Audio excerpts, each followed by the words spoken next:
Hello guys, and welcome to another War Robots test server video here on my channel.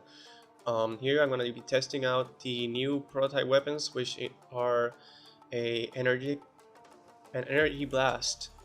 It's a close range weapon with massive area of effect, causing instant energetic explosion in 100-meter radius. So it's just a 100-meter explosion which covers all the areas on sides, bottom, up, above you, below you, everywhere on a 100-meter radius. And it also goes through walls as well. There's a heavy weapon, medium weapon, and a light weapon. The light weapon does 10,000 damage, the medium does 15, and the heavy does 20,000. All of them have a reload time of 5 seconds. But again, you have to be at 100 meters. Here you can see me using the Lancelot, and you can see there that it went through the wall on that building and hit my enemy.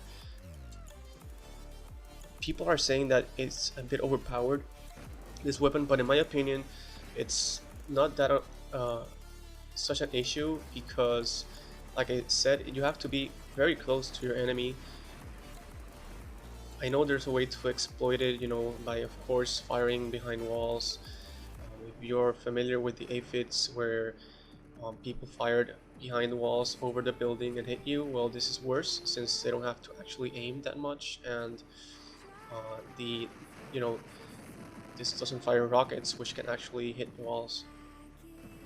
But I don't, like I said, I don't think it's such an overpowered weapon or such an annoying weapon as other weapons that are available right now, like the Tridents or Hydras, because again you have to be 100-meter range, and even if you're camping behind walls, you can get easily destroyed by Orcans with some splash damage, and Tridents as well with more splash damage. So I think the only setup that can be harder to kill would be a someone using an Ancile shield.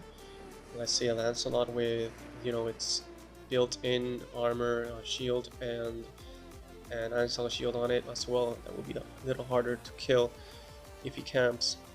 But then again, if people start camping or defending beacons, your team can just go and attack other beacons and capture them and win the game just by capturing beacons. You don't have to actually be on trying to get that beacon, which everyone is trying to defend with this type of weapon. Compared to other prototype weapons that have been sent out lately, I think this is the least bad. Just because it's a close range weapon, it's not a camping weapon like the other 600-meter ranged plasma shots and the rockets that were shown last week, I think it was. And yeah, I don't see myself using this weapon very much. Maybe I would do it for fun, and it does have its uses. Somebody's gonna use this weapon, they need to be close to their teammates to back them up so that they can get closer. In this games I'm showing you right now, I try to use robots that can actually jump away from the 100-meter range. Just to get to the 100-meter range, fire, and then jump away, just in case they have the same weapon as me. I can try to evade it. Also, faster robots have a better chance, of course, of evading and getting in closer to the enemy quicker. That being said, again, if you get close to the enemy and you make one simple mistake and the enemy has thunders, orcans, or anything that hits hard at close range, you're dead, especially if you're running unshielded robots. That's why I try to use Lancelots and Galahans here on this gameplay that I'm showing you right now. That being said, it looks really cool. The plasma or the shots here, the radius, the colored radiuses, they look pretty cool. Again, I don't think I will be using this. Maybe for fun if they go live, just to try them out. If it costs gold, then I will definitely not get them. I still need to get other weapons first for gold, other robots. But yeah, I think this is the least bad idea they have thrown right now from weapon prototypes. In the test server, it was pretty hard to battle with it, just because other people were using the same weapon, so everybody was going for that 100-meter range.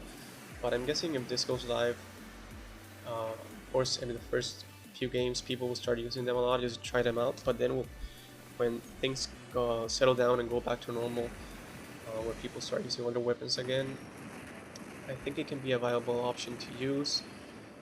Uh, but of course, once the enemy knows you have this weapon, they won't get closer to 100 meter range. So then you will have to do the attacking and trying to get close, and then you can get killed easier in the process instead of just camping. But then again, I see this weapon only as a defensive weapon when you holding beacons, your team beacons. And yeah, here I get destroyed in the process of trying to get closer to the Galahand and firing my prototype weapons.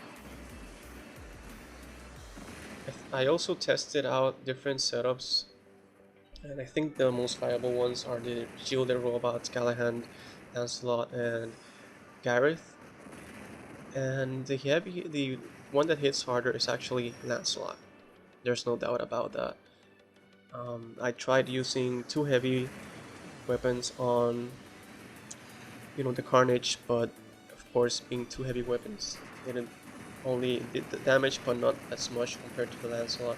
Also, I tried getting close with the Fusion with three mediums on it, but it's really hard to do. Um, Also, the Fury is super slow. Even if you have three heavy weapons of this prototype, you will get destroyed trying to get to the enemy. So here is a way to exploit it. I'm under the bridge here on Jamantao, and I'm actually hitting my enemies who are above me. So that's a way to actually exploit this weapon. You can be above or below the enemy, and you can just still hit them. That is a bit unfair. But then again, if you are if you are playing against me and I'm using this weapon, you should already know not to get close to that 100-meter range and try to flank me, try to get an angle on me.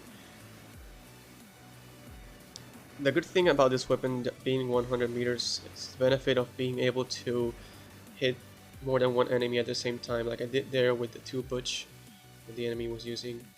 So yeah, guys, I hope you like this video and find it informative. Let me know in the comments what you think about it. Like I said, I'm not a real fan of this weapon, but I think it's the most innovative and interesting weapon they've thrown out yet here on the test servers. So yeah, stay tuned for more test server videos here on my channel, and be sure to subscribe and follow me on Twitch. Until the next video, guys, see ya.